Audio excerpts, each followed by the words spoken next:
ایمان اور اسلام کی بات آئی ہے قرآن و سنت میں، وہاں نماز لازمی ساتھ میں چپکی ہوئی ہے. تو اس لیے آپ کو نماز تو پڑھنی ہی پڑھنی ہے، اس میں تو نو کا آپشن ہے ہی نہیں. یہ ثابت کرنے کے لیے ہم کیا ہیں؟ مسلم ہیں، مرد کو بھی عورت کو بھی. اور یہ صرف بر صغیر میں ہے. ملیشیا میں ہم نے دیکھا وہاں مسجدیں بھری ہوتی ہیں، سب نماز پڑھتے ہیں، خواتین بھی پڑھتی ہیں ساری، اسکارف لٹکے ہوئے ہوتے ہیں. وہاں بے شک اس کا جاب کر رہی ہے، ہوٹل میں کچھ بھی کر رہی ہے، نماز کے ٹائم پہ عورت بھی آئے گی مسجد میں، اسکارف پہنے گی، پھر وہیں اسکارف نکال کے بھی چلی جاتی ہیں. ٹھیک ہے نا، جیسے ہمارے ٹوپیاں رکھی ہوئی ہوتی ہے نا ایسے.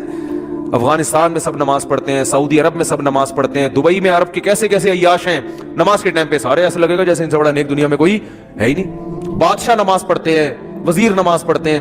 ہمارے ہاں ایک بہت بڑی لعنت ہے کہ ہوگا مسلمان اور اپنے آپ کو مسلمان بھی کہتا ہے، نماز کے وقت میں غائب. تو اس لیے امام احمد ابن حنبل جو بہت بڑے مجتہد ہیں، ان کا یہ فتویٰ ہے کہ ایک نماز بھی جو جان بوجھ کر چھوڑ دے گا اسلام سے خارج ہو جائے گا. اگرچہ جمہور کا یہ فتویٰ ہے کہ خارج نہیں ہوتا، کفر کے قریب ہو جاتا ہے وہ، لیکن امام احمد بن حنبل کی کوئی کم حیثیت تو نہیں ہے. سعودی عرب میں انہی کو فالو کیا جاتا ہے. شیخ بن باز، شیخ صالح العثیمین سعودیہ کے مفتی اعظم رہے ہیں، ان کا فتویٰ اب تک چلا یہی آ رہا ہے کہ ایک آدمی اگر فجر کی نماز کے لیے الارم نہیں لگاتا، اس نے صبح 8 بجے آفس جانا ہے، رات کو سویا صبح 8 بجے کا الارم لگا کے، تو یعنی اس نے پکا ارادہ کیا ہوا ہے کہ میں نے فجر میں نہیں اٹھ رہا. ایک تو ہوتا ہے نا آنکھ کھلی نہیں، ارادہ تو تھا نہیں کھلی آنکھ، پکا ارادہ کیا ہوا ہے. انہوں نے کہا یہ اسی وقت مرتد ہو جائے گا، کیونکہ اس نے پکا ارادہ کر لیا ہے نماز کے قضا کرنے کا، پکا ارادہ. وہ یہاں تک ان کا فتویٰ ہے کہ مرتد ہو جائے گا اس کو اگر توبہ نہیں کرتا اور توبہ کا اعلان نہیں کرتا باقاعدہ، تو اس کو مسلمانوں کے قبرستان میں دفن کرنا بھی جائز بولو نہیں ہے. اس کا نکاح بھی ٹوٹ گیا. اگرچہ جمہور اس کو نہیں مانتے، لیکن امام احمد بن حنبل کی بھی تو ایک بڑی ویلیو ہے نا، اور عبداللہ بن مسعود کی بھی کم ویلیو نہیں ہے. وہ فرماتے ہیں ہم نبی کے دور میں کسی بھی جرم کو یہ نہیں سمجھتے تھے کہ انسان کافر ہو جاتا ہے، نماز کو ہم یہ سمجھتے تھے کہ کوئی چھوڑ دے تو اسلام سے خارج ہو جاتا. تو اس لیے عرب میں شراب پینے والا بھی نماز پڑھتا ہے، کیونکہ مسلمان میں بہرحال کچھ بھی ہو اسلام کا نام اپنے آپ سے ہٹانا پسند نہیں کرتا. اور آج ہم نے دیکھا ہے مسجدوں کے 7 گھر ہیں نماز کے لیے نہیں آ رہے، اور سفر میں تو نمازیوں کو دیکھا ہے نمازیں چھوڑتے ہوئے. ذرا آج کل پیپر ہے تو یہ چھوڑ دو نماز. بھائی پیپر میں نماز چھوڑنا کہاں سے جائز ہو گیا؟ جاب میں باس کی طرف سے اجازت نہیں ہے، اجازت نہیں ہے آپ چھپ کے نماز پڑھیں، آپ کہیں کرسیوں کے پیچھے چھپ جائیں، کہیں بھی کریں. میں تو یہاں تک میں نے لوگوں کو مشورہ دیا، بعض جو غیر مسلم کنٹریز میں لوگ وہ کر رہے ہیں نا، جاب کر رہے ہیں باس کی طرف سے بعض جگہوں میں، ورنہ وہاں پرمیشن ہوتی ہے، اجازت نہیں ہے، تو میں ان سے کہتا ہوں بھائی کہیں بھی چھپ کے چلے جاؤ، کچھ بھی کرو، اگر نہیں پرمیشن ملتی چھپ کے بھی نہیں پڑھ سکتے تو جاب چھوڑ دو. بس جاب کیا کرو، چھوڑ دو. جاب نہیں، پھر جاب جائز نہیں آپ کے لیے. فرض نماز تو پڑھنی پڑے گی، آپ جاب ہی نہیں کر سکتے، آپ کہیں بھی جاؤ. کہتے ہیں کہاں جا کے، میں بھائی واش روم میں پڑھ لو، واش روم میں پڑھ لو. واش روم کا مطلب یہ نہیں کہ وہ فلش کے اوپر، وہ تو جگہ کا پاک ہونا ضروری ہے نا. انتہائی آخری درجہ یہ ہے کوئی مصلی رکھو اپنے ساتھ تاکہ جگہ پاک ہو. یہ ایسا نہیں کہ واش روم میں نماز پڑھنا شروع کر دیں، حرام ہے، ناجائز ہے واش روم میں نماز پڑھنا. لیکن اگر کوئی صورت نہیں بنتی، کچھ بھی نہیں ہے، جائے نماز لے جاؤ بھائی چھپ کے، جہاں نہاتے ہیں نا جس جگہ پہ، اس جگہ مصلی بچھا کے نماز پڑھ لو. ٹرینوں میں نماز نہیں چھوڑ سکتے آپ. میں تو کوئی زیادہ نیک آدمی نہیں ہوں، لیکن 1-2 واقعات میں لوگوں کو صرف موٹیویٹ کرنے کے لیے. ایک دفعہ ہم بھاولپور سے چڑھے ٹرین میں.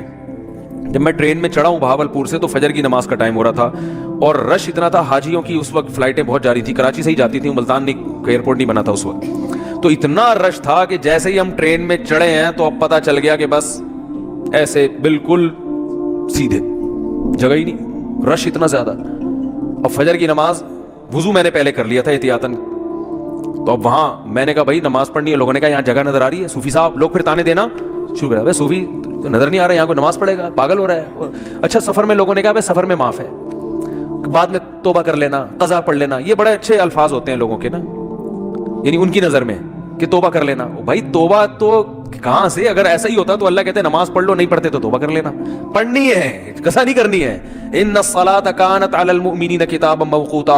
اگر نماز چھوڑنے کی میرے بھائی کہیں گنجائش ہوتی تو میدان جنگ میں لڑتے ہوئے جب گولوں کی گھن گرج اور تلواروں کی چمک ہو، اس میں اللہ اجازت دے دے گا قضا کر لو. وہاں اجازت نہیں دی ہے. اللہ نے فرمایا نہیں کوئی صورت بنتی، سواری پہ بیٹھو، گھوڑے کا جہاں رخ ہے اسی طرف رخ کر کے نماز پڑھو. وہاں اجازت نہیں دی. اور آگے اللہ نے اس کی وجہ بیان کی ہے کہ میں اس لیے کہہ رہا ہوں یہاں پڑھنی ہے کہ نماز صرف پڑھنے کا حکم نہیں ہے. ان الصلاۃ کانت علی المؤمنین کتابا موقوتا, نماز مومنین پر مقررہ اوقات میں فرض ہے. یہ اس لیے جواب دیا کہ آپ کہہ سکتے تھے اللہ جب جنگ ختم ہو جائے گی پھر پڑھ لیں گے نا آرام سے خشوع و خضوع کے ساتھ. ابھی جنگ ہو رہی ہے, اللہ ابھی کیا, جب جنگ ختم ہو جائے قضا پڑھ لیں گے بعد میں, ٹائم گزر جائے گا, پھر بہت ڈبل سجدہ کریں گے, ہم بہت لمبے لمبے قیام کریں گے. اللہ فرماتے ہیں نماز مقررہ اوقات میں فرض ہے, وہ ٹائم گزر جائے گا اگر جنگ ختم ہونے کا انتظار کرو گے. بہت مشکل ہے بھائی, نہیں آ رہی سمجھ میں تو جیسے زندگی گزر. فرشتے بہت اچھی طرح سے اردو میں بھی سمجھا دیں گے قبر میں. وہ کہتے ہیں میں نہیں بتاؤں گا, تو لوگوں نے کہا اب تو آپ کو سب بتانا پڑے گا. اور حقیقت ہے میں ان کا کسی کا مذاق نہیں اڑا رہا, سب کے ساتھ ہوگا. جو بھی کہتا ہے میں نہیں بتاؤں گا, تو جب دنیا سے جائے گا تو سب کچھ بتانا پڑے گا, اس کو سب بتانا پڑے گا بھائی. تو میدان جنگ میں اللہ کہہ رہا ہے کہ نماز مومنین پر مقررہ اوقات میں فرض ہے. تو میں ٹرین میں کھڑا ہوا تھا, میں نے کہا, انہوں نے کہا بھائی یہاں تو جگہ نہیں ہے. اچھا میری عمر بھی زیادہ نہیں تھی, تو وہ ایسی تھوڑی عمر ہو تو لوگوں میں روب بھی ہوتا ہے نا. انہوں نے کہا کوئی جگہ نہیں ہے. میں نے کہا تو پڑے گا بھائی, کیونکہ ہم تو کیسے چھوڑ دیں بھائی, اور سنتیں اب چلو مجبوری ہے چھوڑ دیتا ہوں, 2 فرض تو پڑھنے ہیں. لوگوں نے کہا جگہ نہیں ہے. میں نے کہا جگہ بن جائے گی, کیونکہ فرض جو نماز میں فرائض ادا کرنا بہت آسان ہے. تو میں نے کیا کیا, وہ جگہ چونکہ لوگوں کے چپل تھے تو اس میں خطرہ تھا کہ ناپاک ہوگی, تو ایک چادر تھی میرے پاس, وہ میں نے ایسے نیچے ڈال دی. بچھانے کی بھی جگہ نہیں تھی.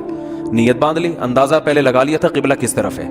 نہیں تو آپ آج کل تو موبائل پر ایسی ایپس آ رہی ہیں, اس سے فوراً پتہ چل جاتا ہے قبلہ کس طرف ہے. اندازہ تھا مجھے, رخ کیا ہم نے. اب یوں کرنے میں تو کوئی نہیں رکاوٹ ڈالتا نا, یوں کرو, نیت باندھ لو بھائی. اگر ہاتھ اٹھانے کی بھی جگہ نہیں ہے تو ہاتھ نہ اٹھاؤ, یہ رفع الیدین تو کوئی واجب نہیں ہے. اللہ اکبر کہہ لو اور نیت باندھ لو. ہاتھ باندھنے کی جگہ نہیں, ہاتھ چھوڑ کے کھڑے ہو جاؤ بھائی. سورہ فاتحہ پڑھی, سورت ملائی, رکوع میں جب آپ رکوع کریں گے تو میں سوچتا تھا W11 کتنی بھی بھری ہوئی ہو, کنڈکٹر جب ایک دروازے سے چڑھ کے دوسرے دروازے پہ کرایہ لے کے نکل سکتا ہے, تو ہم اتنے رش میں صرف ایک رکوع کی جگہ ہمیں کیوں نہیں بن سکتی. تو رکوع ہم نے کیا, جھکنا ہے نا رکوع میں, جھک جاؤ, لوگ خود بخود سائڈ پہ ہو جاتے ہیں بھائی. اس کے بعد آپ جب سجدہ کرو تو سجدہ نام ہے, ویسے تو پراپر سجدہ کرنا چاہیے, جگہ نہیں ہے تو بھائی ماتھا کسی طرح زمین پہ ٹکانا ہے. آپ ماتھا زمین پہ ٹکا دیا جا کے, تو 2 رکعت تمیز سے الحمدللہ پڑھ لی, کھڑا ہو گیا میں. پھر لوگوں نے کہا یار یہ, میں نے کہا ہو گئی, بس 2 فرض پڑھنے تھے, ہو گئے, ایسی کی تیسی, جو مرضی کرنا ہے, جو اکھاڑنا ہے اکھاڑ لو. صحیح ہے نا, کیونکہ تمہیں تو خود چاہیے جگہ دو نا. اور بعض دفعہ لوگوں کو شرم آ رہی ہوتی ہے, ہم سب کے سامنے نماز پڑھیں گے, لوگوں نے کہ تو بہت بڑا صوفی ہے. تو یاد رکھو شرم ان کم بختوں کو آنی چاہیے جو نہیں پڑھ رہے, ان کم بختوں کو آنی چاہیے. بھائی تم بھی تو ایمان کے دعوے دار ہو. اگر تم یہ کہتے ہو کہ ہم اسلام کو نہیں مانتے تو پھر پورا اسلام سے رشتہ ختم کرو. پھر آپ وصیت میں لکھو کہ مجھے عیسائیوں کے قبرستان میں دفن کرنا ہے, مجھے ہندوؤں کے میری چتا کو آگ لگائی جائے. ٹھیک ہے نا, یہ لکھ کے جاؤ. جو نماز نہیں پڑھتا نا لکھے کہ بھائی میں چونکہ نماز نہیں پڑھتا اور میں مانتا ہوں یہ ٹائم ویسٹنگ ہے اور یہ کیا مولویوں نے نماز رکھا ہوا ہے, تو لکھو کہ میری چتا کو, ایک ہندو ابھی مسلمان ہوا ہے, تو میں نے, وہ مجھے کہہ رہے تھے کہ میں لائیو سب کے سامنے کلمہ پڑھوں گا نا, تو میں نے کہا چلو ہمارے بیان میں آپ کو لائیو ہم لے لیں گے.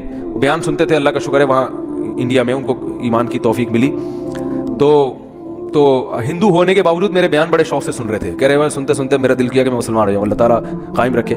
تو میں نے کہا لوگوں کو موٹیویشن ملے گی, تو انہوں نے کہا میں سب کے سامنے. پھر مجھے خیال آیا بھائی اتوار میں تو ٹائم ابھی ہے, زندگی کا کوئی بھروسہ نہیں ہے. میں نے کہا اگر آپ اس سے پہلے مر گئے, انہوں نے کہا بات تو ٹھیک ہے. میں نے کہا پھر فون پہ ہی کلمہ پڑھو.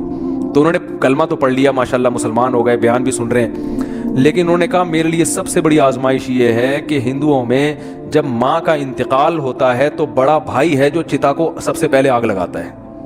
میں سب سے بڑا ہوں اور میری ماں کی طبیعت بہت خراب ہے, بظاہر ایسا ہی لگتا ہے کہ وہ دنیا سے جانے والی.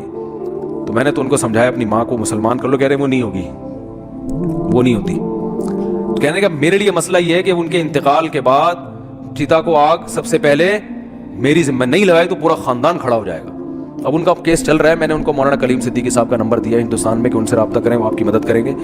تو ہندو تو چتا کو آگ لگاتے ہیں بھائی جو نماز نہیں پڑھتے.